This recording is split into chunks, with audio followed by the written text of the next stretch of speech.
Hello बच्चों, welcome to accounts with Pandey sir. आज हम लोग 12th का एक चैप्टर आज हम लोग कंप्लीट करेंगे, देखेंगे उसका बेसिक्स क्या होता है, फिर उसमें क्वेश्चंस कैसे आते हैं, उसको सॉल्व कैसे करना है ना। तो आइए देखते हैं। चैप्टर का नाम है issue of share.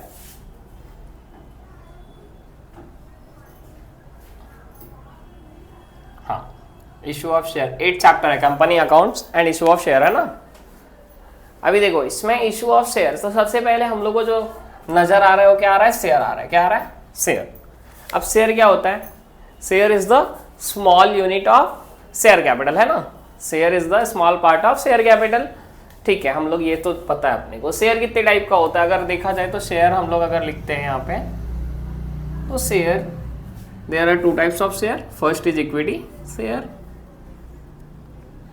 And second is preference share.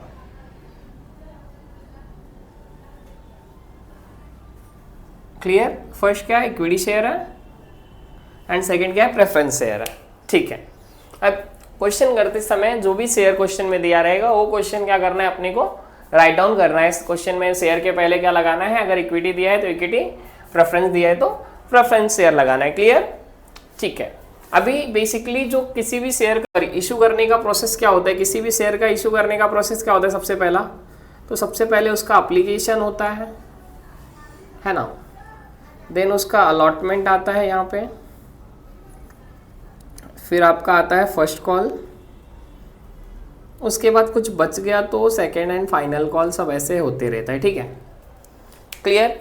मतलब क्या होगा, किसी भी कंपनी को अपने शेयर्स को बेचने तो सेबी में सबसे पहले तो रजिस्टर करना जरूरी है ना, security exchange board of India. अगर इंडियन कंपनी है सेबी से रजिस्टर हो जाएगी। अभी सेबी से रजिस्टर कराया, उसके बाद मार्केट में शेयर लेके आया ना, बीएससी एनएससी में शेयर्स आएंगे आपके, तभी उसको इशू कैसे करना है। एज हम लोग सिलेबस देखें तो हमारे सिलेबस में कैसा इशू करता है, तो सबसे पहले पहला पार्ट क्या बोलते हैं, एप्लीकेशन है। क्या है? एप्लीकेशन। तो एप्लीकेशन कैसे कैसे आ सकता है आपके शेयर्स पे, चलो ठीक है देखते हैं। शेयर एप्लीकेशन, या तो हम लोग लिख लेते हैं एप्लीकेशन ऑन शेयर। एक सेकेंड,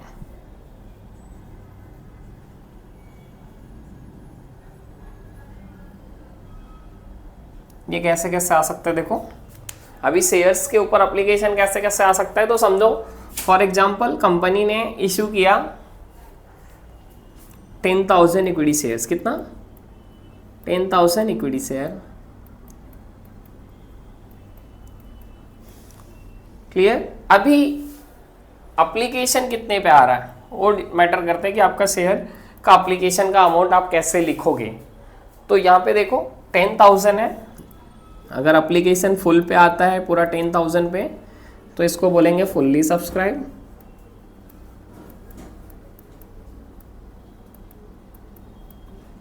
ठीक है, अब 10,000 है और 8,000 पे एप्लीकेशन आता है, इसको बोलेंगे अंडर सब्सक्राइब।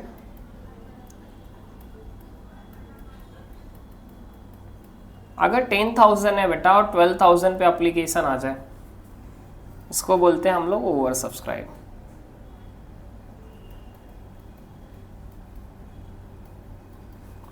ठीक है, क्या बोलते हैं देखो, यहाँ पे आपने मार्केट में कितना इशू किया शेयर, 10,000 कर दिया, कोई दिक्कत नहीं। एप्लीकेशन कितने पे आया, 10,000 पे आ गया, फुल्ली सब्सक्राइब हो गया। मतलब जितना शेयर मार्केट में लेके आए बेचने को, पूरा एप्लीकेशन सारे पे आ गया। ठीक है, अभी उसके बाद क्या हुआ, सेकेंड कंडीशन में क्या होता है, 10,000 शेयर्स आपने फॉर एग्जांपल इशू किया, एप्लीकेशन कितने पे है, 8,000 पे, तो अंडर सब्सक्राइब हो गया ना, लेस देन है, जितना इशू किया उससे लेस देन पे आपको एप्लीकेशन आ रहा है, अंडर सब्सक्राइब। अगर मोर देन पे एप्लीकेशन आ रहा है तो ओवर सब्सक्राइब। अभी देखो एप्लीकेशन आया 10,000 पे आया, कोई दिक्कत नहीं, 8,000 पे आया, कोई दिक्कत नहीं, कम पे लेके कैलकुलेशन कर लेंगे। बट अगर 12,000 पे आया, ओवर सब्सक्राइब हुआ तो आपके पास 2 ऑप्शंस ओपन हो जाते हैं। फर्स्ट रिफंड का ऑप्शन, कि आप अमाउंट्स को रिफंड कर दो, और सेकंड प्रोराटा कर दो। या तो प्रोराटा अलॉटमेंट होता है ना, अभी एप्लीकेशन का मनी जितना एक्सेस है वो कहाँ पे एडजस्ट करने का, अलॉटमेंट पे। ठीक है, इतना समझा? क्लोज। तो बच्चों हम लोग ने देखा कि शेयर्स क्या होते हैं। शेयर्स क्या होता है, share is the small unit of share capital. Small part of share capital. ठीक है, शेयर्स कितने टाइप के होते हैं? दो, इक्विटी एंड प्रेफरेंस। अभी शेयर को इशू करने का प्रोसेस क्या है? तो सबसे पहले क्वेश्चन में आपको एप्लीकेशन दिया रहेगा, फिर अलॉटमेंट, फिर फर्स्ट कॉल और बचा दो फाइनल कॉल। ठीक है, ठीक है। एप्लीकेशन थोड़ा सा डिटेल में स्टडी करते हैं एप्लीकेशन का। चलो ठीक है, एप्लीकेशन ऑन शेयर कैसे कैसे आते हैं। मानो आपने इशू कितना किया, 10,000 इक्विटी शेयर्स, आपको 10,000 पे एप्लीकेशन आ गया, तो शेयर्स क्या हो गए? Fully subscribe. 10,000 किया और 8,000 पे सब आया इशू, एप्लीकेशन आया, तो क्या हो जाएगा? Under subscribe. अगर आपने 10,000 इशू किया और 12,000 पे, मतलब मोर देन 10,000 आपको एप्लीकेशंस आते हैं, वो क्या हो जाएगा? Over subscribe. अगर ओवर सब्सक्राइब हुआ तो आपको करना क्या है? सिंपली या तो रिफंड कर देना है उनकी मनी, जितने एक्सेस लोगों ने अप्लाई किया है आपकी कंपनी में, या तो प्रोराटा बेसिस उनको शेयर्स अलॉट करने। क्लियर? यहाँ पे आप लोग को इतना समझा। अभी इसमें कैसे एंट्रीज कैसे लिखोगे वो हम लोग देखते हैं एप्लीकेशन में क्या क्या होगा। तो सबसे पहले हम लोग जब एप्लीकेशन लिखना चालू करते हैं ना, एंट्री एप्लीकेशन की, तो मनी रिसीव की एंट्री लिखते हैं। किसकी लिखते हैं? मनी रिसीव की। उसके बाद अभी मनी रिसीव की एंट्री इस पे कैसे लिखोगे? कैलकुलेशन कैसे होगा? तो अगर फुल्ली सब्सक्राइब है तो ये अमाउंट लोगे शेयर का और मल्टीप्लाई कर दोगे जो भी एप्लीकेशन का अमाउंट होगा। अंडर सब्सक्राइब है तो ये वाला अमाउंट लोगे और मल्टीप्लाई कर दोगे जो भी है। ओवर सब्सक्राइब है तो ये वाला शेयर्स का अमाउंट लेना है और जो भी इस एप्लीकेशन का रेट होगा आपका मल्टीप्लाई कर देने का। क्लियर? नहीं समझा तो देखो, एप्लीकेशन आया, उसका मनी रिसीव का एंट्री का अमाउंट कैसे लिखेंगे? तो अपने पास फुल्ली सब्सक्राइब में कितना है? टोटल शेयर है, तो जो भी टोटल शेयर रहेगा इनटू एप्लीकेशन का रेट होता है, यहाँ पे अमाउंट दिया होगा, उससे मल्टीप्लाई करने का। अंडर सब्सक्राइब हुआ, अंडर सब्सक्राइब वाले शेयर्स को उठाने का और रेट से मल्टीप्लाई करने का। ओवर सब्सक्राइब हुआ, ओवर सब्सक्राइब के शेयर्स को उठा के और रेट से मल्टीप्लाई करने का। क्लियर हुआ? तो बच्चों एप्लीकेशन मनी रिसीव ना, अभी देख लेते हैं। हम लोग ने यहाँ पे देखा कि एप्लीकेशन अगर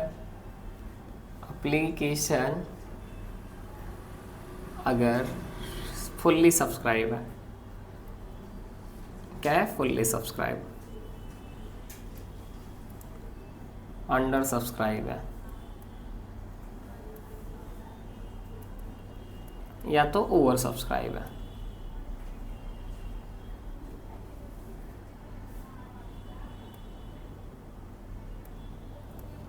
तो एप्लीकेशन मनी रिसीव का एंट्री क्या लिखने का? एप्लीकेशन मनी रिसीव का एंट्री हर जगह पे सेम होता है। क्या होता है? बैंक अकाउंट डेबिट, क्या लिखोगे?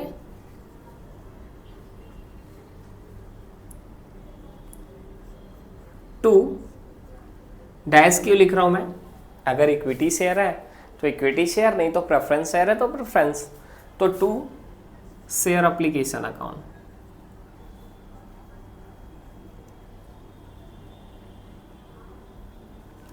ये किसकी एंट्री है बेटा? एप्लीकेशन मनी रिसीव की है। किसकी है? एप्लीकेशन मनी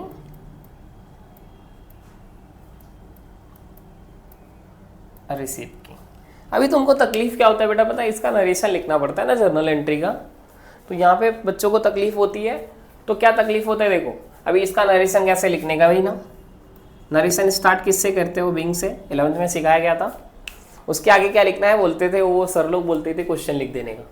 हाँ, क्वेश्चन लिख देने का ना, being application money receive on कितने शेयर्स पे, शेयर्स लिखने का, और एट द रेट कितना अमाउंट मिल रहा है पर शेयर। क्या लिखोगे? बिंग एप्लीकेशन मनी रिसीव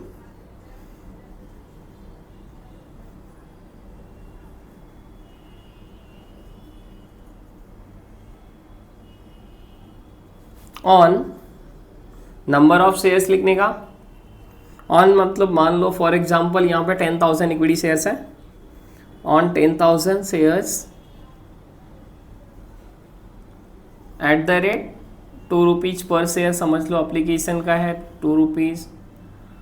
मतलब यहाँ पे आपको कैसे लिखना है देखो, एप्लीकेशन मनी रिसीव बोला, bank account debit to share application, share में कौन सा? अगर इक्विटी है तो इक्विटी, प्रेफरेंस है तो प्रेफरेंस शेयर लिखोगे ना। तो हम लोग इक्विटी लेके सॉल्व करते हैं तो समझ में आएगा थोड़ा सा। तो एप्लीकेशन मनी रिसीव की एंट्री क्या होगी? फर्स्ट वाली, bank account debit to share application, बोले तो इक्विटी शेयर एप्लीकेशन। नरेशन आपको कैसे लिखना है? Being share application money receive on, जो आपका क्वांटिटी है शेयर्स का, एट द रेट, पर शेयर का रेट कितना है एप्लीकेशन पे, है ना। तो यहाँ पे हम लोग ने देखा कि फुल्ली सब्सक्राइब होगा, अंडर सब्सक्राइब होगा या ओवर सब्सक्राइब होगा। सबका एप्लीकेशन मनी रिसीव का एंट्री, जो पहला वाला एंट्री लिखना है आपको ये वाला, और सब में क्या लिखना है, सेम लिखना है। मल्टीप्लाई किससे करने का, हम लोग ने देखा कैसे कैसे ओवर सब्सक्राइब होता है। मानो शेयर्स कितने आपके पास 10,000, एप्लीकेशन कितने पे आया 10,000 पे, तो फुल्ली सब्सक्राइब। एप्लीकेशन कितने पे आया 8,000 पे, तो अंडर सब्सक्राइब। एप्लीकेशन कितने पे आया 12,000 पे, तो ओवर सब्सक्राइब, है ना। यही देखा था ना। तो अभी यहाँ पे देखो फुल्ली सब्सक्राइब हुआ तो मल्टीप्लाई करने का इससे, अंडर सब्सक्राइब हुआ तो 8,000 को उठाने का, बोले तो जो भी अंडर सब्सक्राइब जितना हुआ है अमाउंट, वो जितने पे एप्लीकेशन आया। ओवर सब्सक्राइब आया, ओवर सब्सक्राइब का अमाउंट उठा के मल्टीप्लाई करने का। ठीक है, क्लियर, बंद करो कुछ। अभी बच्चों एप्लीकेशन मनी रिसीव का एंट्री लिखे। अभी सेकेंड एंट्री आपको क्या लिखना है वो क्वेश्चन के हिसाब से डिसाइड करना है ना आपको। तो सबसे पहले सेकेंड एंट्री हो क्या सकती है, पॉसिबिलिटी क्या है, जो आपने एप्लीकेशन मनी रिसीव किया ना, ट्रांसफर कर दो उसको शेयर कैपिटल में। एप्लीकेशन मनी कहाँ पे ट्रांसफर कर दो आप लोग, मनी ट्रांसफर कर दो to share capital.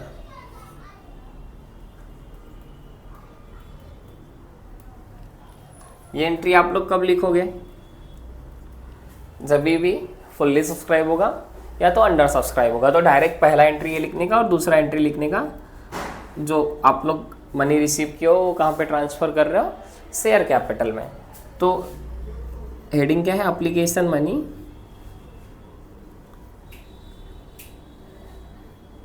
Transfer to share capital.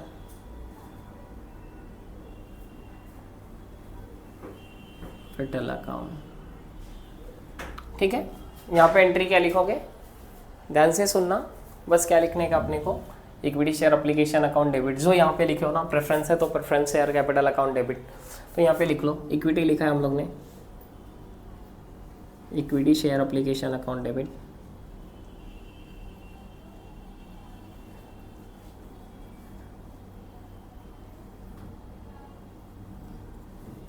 To equity share capital लिख दो बस।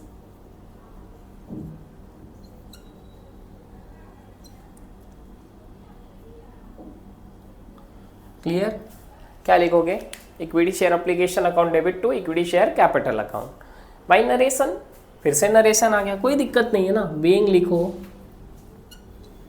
ये लाइन दिख रही है, उतार दो, ऑन लिखो, नंबर ऑफ शेयर लिखो, एट द रेट, एप्लीकेशन का रेट क्या है वो लिखो। ठीक है, ये एंट्री सेकेंड वाली एंट्री आपको कौन कौन से केसेस में पास करनी है, देखो ये केस में पास कर देना है, ये केस में पास कर देना है, बट यहाँ अभी रुके रहना है। अगर आपका ओवर सब्सक्राइब हो गया तो मैंने बताया था आपको दो कंडीशंस आएंगे आपके पास,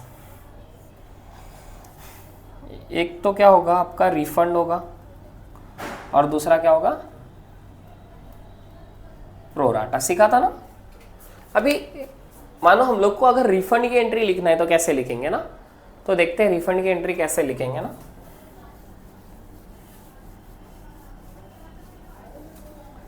बंद मत करना ना, काट देंगे उसको बाद में। चलो ठीक है, हम लोग देख लेते कि एप्लीकेशन मनी रिफंड का एंट्री कैसे लिखेंगे।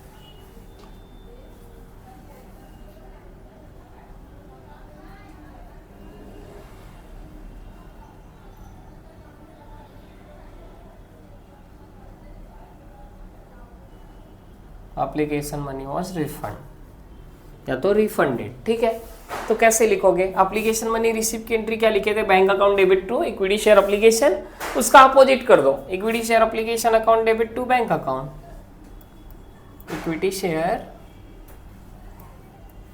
एप्लीकेशन अकाउंट डेबिट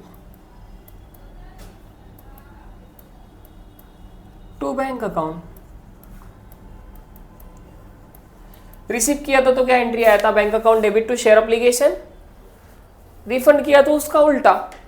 ठीक है, अभी मतलब रिफंड वाला केस अगर दिया, क्वेश्चन में क्या दिया, एप्लीकेशन आया, ओवर सब्सक्राइब हुआ, और क्वेश्चन में बोलता है कि डायरेक्टर्स ने डिसाइड किया कि इसका शेयर्स रिफंड कर दो, इसके जो एप्लीकेशन मनी है ना एक्स्ट्रा वाले, उसको रिफंड कर दो। अभी रिफंड करने के लिए अपने पास क्या है, एंट्री है, share application to bank account, ठीक है।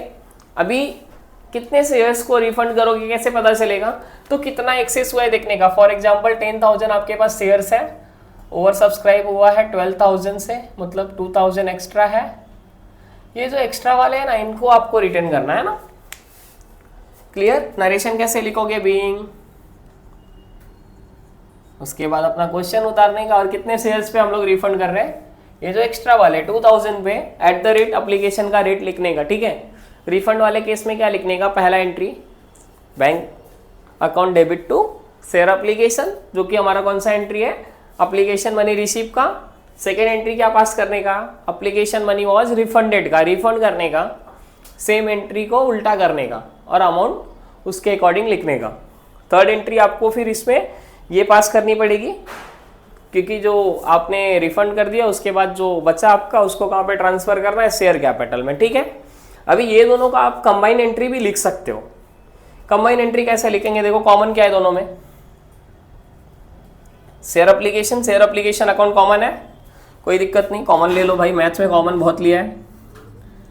इसको यहाँ पे लिख देता हूँ मैं, चलो, शेयर एप्लीकेशन अकाउंट डेबिट,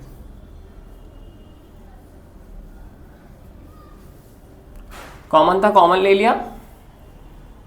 अभी क्रेडिट में देखो कॉमन नहीं है, इधर बैंक है, इधर क्या है, इक्विटी शेयर, तो लिख दो to share capital account, equity हटा देते हैं भाई, आप लोग लगा लेना, टू शेयर कैपिटल अकाउंट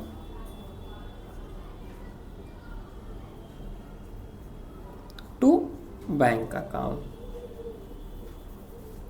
अगर आप दोनों एंट्री में से कोई भी एंट्री लिखते हो आपकी राइट है। ये क्या है, इंडिविजुअल एंट्री है, इसको ये कंबाइन एंट्री आपकी कौन सी है, जब कौन सी कंडीशन में ये पास करना है, जब क्या बोलेगा, एप्लीकेशन मनी आपको रिफंड करके क्वेश्चंस को सॉल्व करना है, ठीक है।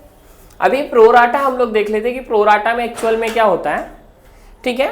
तो ये एप्लीकेशन मनी था अब रिफंड का, अभी प्रोराटा बेसिस पे हम लोग देखते हैं, ठीक है। तो प्रोराटा की एंट्री क्या होती है देखते हैं।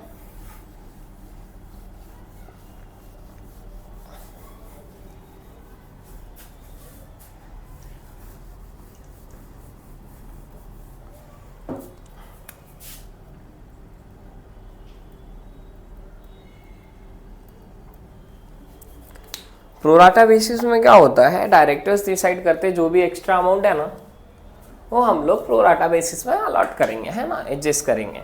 मतलब जो एक्स्ट्रा पैसा आया, जो एक्स्ट्रा पैसा कहाँ पे आया, एप्लीकेशन में, उसको कहाँ पे एडजस्ट कर देंगे, अलॉटमेंट के टाइम पे एडजस्ट कर देंगे, उतना कम ले लेंगे। तो ये अगर ऐसे कंडीशन में आया तो इसमें दो पार्ट होता है ना, एक तो रिफंड वाला जो हमने सीखा, और सेकेंड क्या है, प्रोराटा। प्रोराटा हम लोग सीख रहे हैं, ठीक है। अभी प्रोराटा में क्या करेंगे, एंट्रीज कैसे पास करेंगे, वो लोग क्या बोलते हैं कि जो आपका एक्स्ट्रा मनी है ना, उसको कहाँ पे ट्रांसफर कर दो, नेक्स्ट स्टेप पे ना, एप्लीकेशन से कहाँ पे ट्रांसफर कर दो, अलॉटमेंट पे। तो कोई दिक्कत नहीं, क्या लिखोगे, एंट्री क्या लिखोगे प्रोराटा की, share application account debit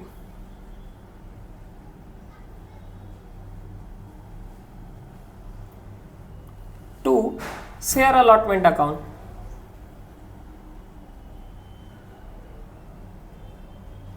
narration तो समझ ही रहे हो, being share application money transfer to share allotment, या तो adjusted on the pro rata basis, जो भी आपको लिखना है आपके हिसाब से लिख लेना। हाँ, अभी ये एंट्री में और ये एंट्री में कंबाइन एंट्री हो सकता है, क्योंकि यहाँ पे भी शेयर एप्लीकेशन अकाउंट डेबिट, यहाँ पे भी शेयर एप्लीकेशन अकाउंट डेबिट है ना, कॉमन ले लो।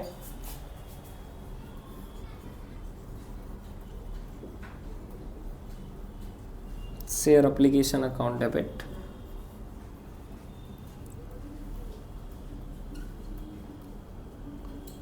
दोनों में शेयर एप्लीकेशन डेबिट है ना, डेबिट कर लिया। अभी यहाँ पे क्या है, टू अलॉटमेंट है, यहाँ पे टू शेयर कैपिटल है ना, तो पहले लिख लो share application account debit to share capital account और to share allotment account. Clear, ये समझा तुम लोगों को। मतलब कंबाइन एंट्री कैसे बनाते हैं? इंडिविजुअल एंट्री क्या होगी प्रोराटा की, मतलब जो भी एक्स्ट्रा एप्लीकेशन का पैसा है अलॉटमेंट में ट्रांसफर कर दो, ट्रांसफर करने की एंट्री क्या लिखा, share application to share allotment. फिर उसके बाद ये आपको एंट्री पास करनी है, ये क्या पास किया, शेयर जो एप्लीकेशन का बनी है वो कहाँ पे ट्रांसफर किया, शेयर कैपिटल में, तो share application to share capital है ना, फिर दोनों को कंबाइन बना दिया। प्रोराटा की एंट्री अगर आपको डायरेक्ट लिखनी है तो ऐसे लिख सकते हो, क्या लिखोगे, share application account debit to share capital to share allotment. Clear? अभी एप्लीकेशन का सारा क्लियर है, डिटेलिंग। ये सब कब करना है, जब क्वेश्चन में क्या बोलेगा, प्रोराटा बेसिस बोलेगा तो करने का। पहला एंट्री कौन सा लिखने का, एप्लीकेशन मनी रिसीव का। सेकेंड एंट्री ये लिख सकते हो, थर्ड ये। अगर आपको ये दोनों नहीं लिख रहे तो कंबाइन एंट्री लिख दो। क्लियर बच्चों? एप्लीकेशन का समझा। अभी हम लोग देखते हैं अलॉटमेंट का, क्योंकि एप्लीकेशन इज डन। अभी अलॉटमेंट में कैसा कैसा एंट्रीज लिखनी है और क्या क्या करनी है। तो नॉर्मली अलॉटमेंट पे देखा जाए तो एक ड्यू की एंट्री लिखनी होती है और दूसरी अमाउंट रिसीव की एंट्री लिखनी होती है, बट कंडीशंस आते हैं। तो कैसे आते हैं देखो, तो इसमें शेयर इशू कौन से कंडीशन पे हो रहा है वो देखते हैं। शेयर इशू कौन से कंडीशन पे हो रहा है, तो सबसे पहला कंडीशन जो होता है पार होता है। Share issue at par. Par में क्या होता है, अभी किसी भी शेयर का क्या होता है, एक क्या होता है फेस वैल्यू होता है, क्या होता है फेस वैल्यू होता है, और दूसरा उसका इशू प्राइस होता है। क्लियर? फेस वैल्यू को हम लोग एफ बी लिख लेते हैं और इशू प्राइस को आई पी। ठीक है, फेस वैल्यू होता है शेयर का और क्या होता है इशू प्राइस। एक तो फेस वैल्यू क्या होता है, जो उसका एक्चुअल में उस पर जो प्रिंटेड है ना, किसी भी प्रोडक्ट का अगर फेस वैल्यू की बात करें, अगर उस पर जो एंटर है वो क्या उसका फेस वैल्यू है। और इशू प्राइस क्या, जिस रेट में हम लोग उसको सेल कर रहे हैं एक्चुअल में, है ना। चलो ठीक है, इशू एट पार। पार में क्या होता है कंडीशन में, उधर फेस वैल्यू जो है ना वो इक्वल होता है किससे, इशू प्राइस से। मतलब अगर मानो उस पर 10 रुपये लिखा है ना शेयर्स पे, तो बस 10 रुपये का ही बेचेगा। Clear? Second, issue at premium. अब प्रीमियम पे क्या होता है, जो फेस वैल्यू होता है वो कम होता है इशू प्राइस से, मतलब इशू प्राइस ज़्यादा होता है। मतलब फॉर एग्जांपल 10 रुपये का फेस वैल्यू, तो शेयर कितने में बेच रहा है, 12 रुपये में, तो 2 रुपये का क्या है, ये प्रीमियम लग रहा है यहाँ पर। अभी एट डिस्काउंट, इसमें क्या होता है, फेस वैल्यू जो होता है वो ग्रेटर होता है किससे, इशू प्राइस से। तो मानो 10 रुपये का सामान है, कितने में आपको मिल रहा है, 8 रुपये में। ठीक है, कंडीशन को जरा समझना। ये कॉन्सेप्ट से लेके एक ऑब्जेक्टिव पूछता है बोर्ड वाला। कैसे पूछेगा, when face value equal to issue price share issue at dash. मतलब जब भी फेस वैल्यू बराबर है किसके, इशू प्राइस के, तो शेयर कौन से कंडीशन पे इशू किया गया है, share issue at par. Clear? When face value is less than issue price, face value कम है इशू प्राइस से, तो क्या होगा, प्रीमियम। अभी ये कंडीशन इसे हो ना दूसरी तरीके से भी बोल सकता है, when issue price is greater than face value. क्या बोलेगा, when issue price is greater than face value, फिर भी क्या आएगा, इशू एट प्रीमियम। मतलब अगर ये बोला फेस वैल्यू कम है इशू प्राइस ज़्यादा है, फिर भी चलता है। कैसे बोलेगा, इशू प्राइस ज़्यादा है फेस वैल्यू कम है, फिर भी चलता है। Issue at discount, face value is greater than issue price, मतलब फेस वैल्यू ज़्यादा है इशू प्राइस कम है, issue price is less then face value. तो दोनों कंडीशंस पे आपका आंसर क्या हो जाएगा, इशू एट डिस्काउंट। क्लियर? अभी जो अलॉटमेंट के ड्यू की एंट्रीज है ना, वो ये तीनों कंडीशंस पे आती है। मतलब अगर शेयर अलॉटमेंट मनी जो ड्यू होगा, जो हम लोग कॉल करेंगे, वो पार पे करेंगे, प्रीमियम पे करेंगे और डिस्काउंट पे, तो एंट्री कैसे कैसे क्या होगा ये देखते हैं। तो सबसे पहले हम लोग चलो पार पे करते हैं। एट पार मतलब क्या लिखोगे हेडिंग में, allotment money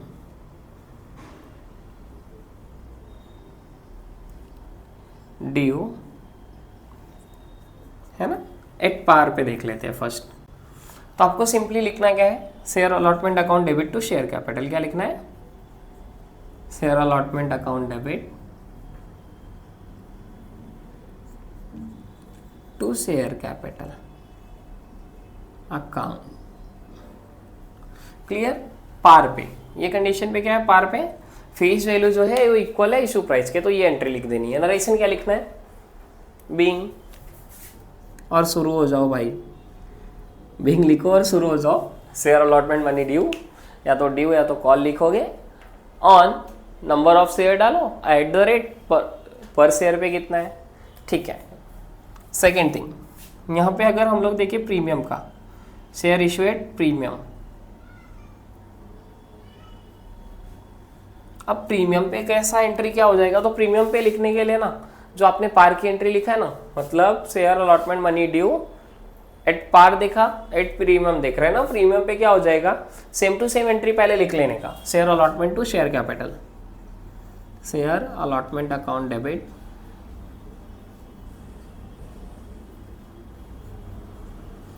to share capital account. उसके बाद क्या लिखने का, टू शेयर प्रीमियम अकाउंट। क्या लिखने का, शेयर प्रीमियम अकाउंट। क्लियर, मतलब हम लोग क्या देखा, share issue at par at premium, मतलब अलॉटमेंट पे अगर एंट्री लिख रहे हैं हम लोग और कुछ भी नहीं लगा है, अलॉटमेंट पे अगर कुछ भी नहीं बोला है, प्रीमियम नहीं बोला है, डिस्काउंट नहीं बोला है, तो हम लोग नॉर्मल एंट्री उसकी पार की पास करते हैं ना, अलॉटमेंट मनी ड्यू की, तो क्या हो जाएगी, share allotment to share capital. Premium बोला, share allotment to share capital to share premium. अगर डिस्काउंट बोल दिया तो कैसे लिखोगे, तो शेयर इशू एट डिस्काउंट। यहाँ पे आ जाओ भाई, एट डिस्काउंट, है ना, ये तीसरा कंडीशन हो गया, allotment money due at discount. ये आपका दूसरा कंडीशन था। हाँ, क्या करने का, सबसे पहले क्या लिखने का, शेयर अलॉटमेंट अकाउंट डेबिट। क्या लिखोगे, सब में क्या लिख रहे हैं हम लोग, शेयर अलॉटमेंट अकाउंट डेबिट। उसके बाद क्या लिखोगे डिस्काउंट में, डिस्काउंट ऑन, चैप्टर का नाम क्या है, issue of share account debit. To क्या लिखोगे, टू शेयर कैपिटल अकाउंट।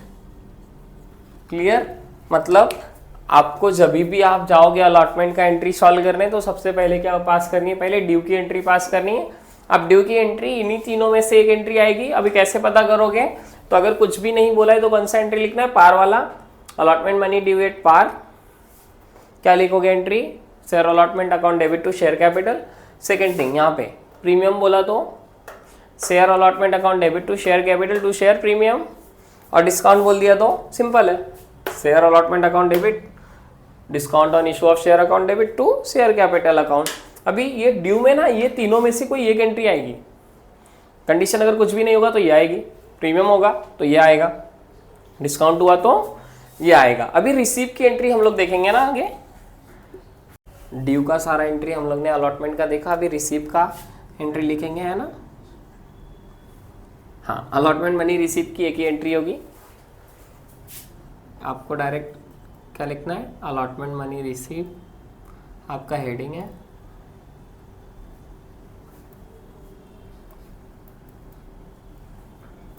हाँ, क्या होगा, बैंक अकाउंट डेबिट टू, आप कौन सा किसका एंट्री लिख रहे हो भाई, टू शेयर अलॉटमेंट अकाउंट। ठीक है, क्या लिखोगे, अलॉटमेंट अकाउंट का मनी रिसीव का एंट्री क्या लिखोगे, bank account debit to share allotment account. Clear हो गया। अभी देखो इसके बाद हमारे पास क्या है, फर्स्ट कॉल है और फाइनल कॉल है। भाई इसमें कुछ नहीं करना है, सिंपल स्टेप है, ड्यू और रिसीव का एंट्री लिखने का, बस क्या लिखने का, ड्यू और रिसीव का। सर इसमें भी तो बहुत कुछ है, कॉल सी नहीं रहे है, शेयर फॉर फीचर हो जाता है, तो सब कुछ एक दिन में सीखोगे क्या, एक दिन में नहीं आता ना, आराम आराम से आता है। तो अभी आज हम लोग ना इसका सिंपल एंट्री देख लेते हैं, इसका ड्यू की क्या होगी, रिसीव की क्या होगी। बंद करो जरा भाई, मार्कर चल ही नहीं रहा है। ठीक है, अलॉटमेंट मनी रिसीव का देखा, अभी फर्स्ट एंड फाइनल कॉल का ना ये सब ऐसे देख लेते, ड्यू का देख लेते, फिर रिसीव का देख लेते। तो फर्स्ट कॉल मनी ड्यू,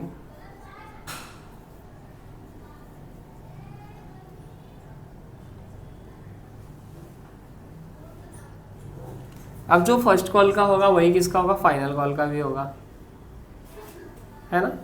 तो सिंपल है, मनी ड्यू की एंट्री क्या होगी, share first call account debit to share capital.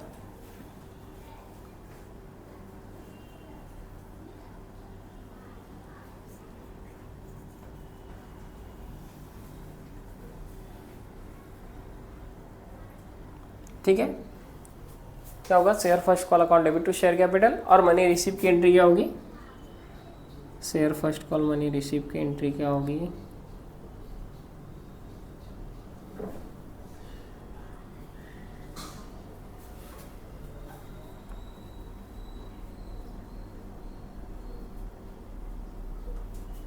क्या होगा, bank account debit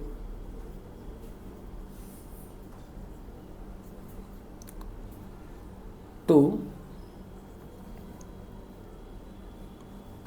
share first call account. Clear, और फर्स्ट की जगह पे फाइनल आएगा तो फाइनल लिखने का। ये आप लोगों को क्लियर हुआ।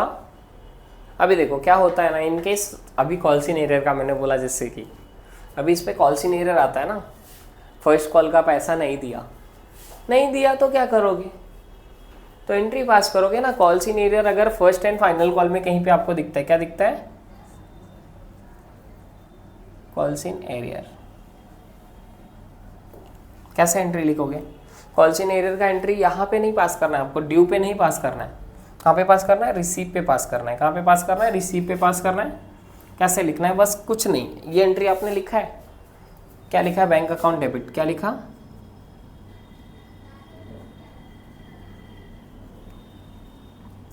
उसके बाद लिखने का calls in arrear account debit to share, और जो भी है फर्स्ट है तो फर्स्ट कॉल अकाउंट, फाइनल है तो फाइनल। अभी देखो कॉल्सिन एरर में किसका अमाउंट लिखोगे, जो पैसे आपको नहीं मिले हैं, है ना। अगर कॉल्सिन एरर नहीं बोला तो अपने को शेयर फोरफीचर करना पड़ता है। अगर मानो शेयर को फोरफीचर करना पड़ गया, क्या करना पड़ गया, शेयर को फोरफीचर, तो एंट्री क्या होगी, शेयर फोरफीचर का एंट्री क्या होगा, तो सिंपल, किसी भी शेयर को कैंसिल करने के लिए हम लोग क्या करते हैं, फोरफीचर करते हैं। तो सबसे पहले क्या लिखोगे, शेयर कैपिटल अकाउंट डेबिट, क्या लिखोगे, share capital account debit to, क्या लिखोगे बेटा, जिस शेयर्स का पैसा आपको नहीं मिला है, फॉर एग्जांपल अगर फर्स्ट कॉल का पैसा नहीं मिला है तो to share first call account,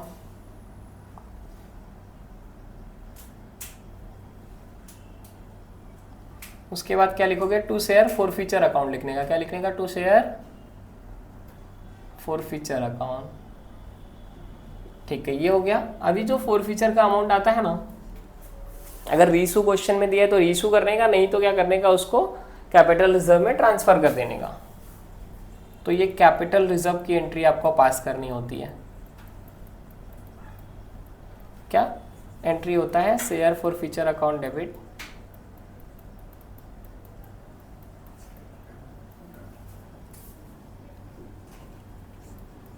to capital reserve account.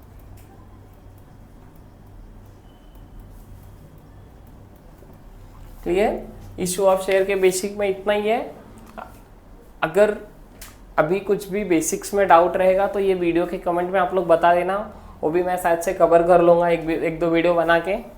ठीक है, अभी नेक्स्ट वीडियो से हम लोग क्वेश्चन सॉल्व करेंगे इशू ऑफ शेयर के, और हर एक टाइप के क्वेश्चन सॉल्व करेंगे, इसमें जितने भी टाइप के क्वेश्चन है इशू ऑफ शेयर। अभी इतने में इशू ऑफ शेयर आप लोग को समझा होगा, बेसिक्स इसका ये है। अभी हम लोग क्वेश्चन अटेंड करेंगे नेक्स्ट वीडियो से, तो नेक्स्ट वीडियो मैं जल्दी लेके आऊँगा, ट्राई करूँगा, तो आप लोग के लिए फिर फटाफट हेल्पफुल बहुत होने वाला है। तो ये वीडियो शेयर कर दो अपने दोस्तों को, और चैनल को सब्सक्राइब करके रखो, बेल आइकन को दबा के रखो, जिससे क्या होगा, आपको वीडियो सब मिलते रहेंगे, और मिलते रहेंगे तो आपका फ़ायदा होता रहेगा, है ना। शेयर कर दो एक बार अगर नहीं किया अपने दोस्तों को तो, और वीडियो को लाइक कर देना, चैनल को सब्सक्राइब कर देना। ठीक है, मिलते हैं नेक्स्ट वीडियो में।